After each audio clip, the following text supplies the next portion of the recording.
Busy ako pa. Na, commander na video niya, no? Pagkatapos, punta siya dito. Kaya nga sabi ko, swerte pa ko sa bahay. Dito po tayo ngayon sa Calao.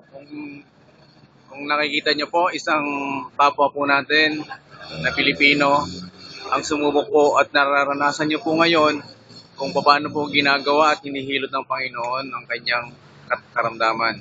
At dito po si Ma'am Elizabeth Flores. Ma'am Elizabeth. Ma'am, ano pong ginagawa sa inyo ng herbal na ransom?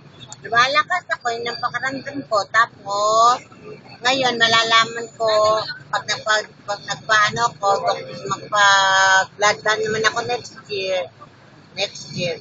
Kung normal na, kasi yung una, normal na yung iba kung nakita ng Amen. doktor, normal. Ngayon, ang inaano ko na lang yung sugar ko at saka yung high blood ko. Pero ngayon, pag may kumikiros dito, hawakan ko lang ganun, nawawala. Ibig sabihin, Amen. high blood ako pag ganun, di ba? Hawakan ko lang to, nawawala naman.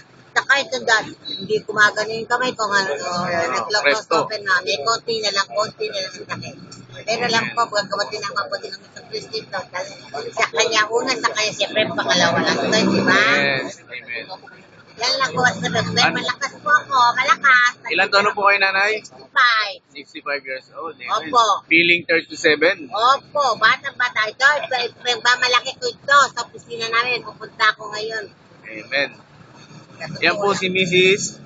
Flores. Taga saan po kayo, ma'am? Mia na. Ninoy Aquino Avenue, Pasay City. Amen. Salamat po, ma'am. Thank you.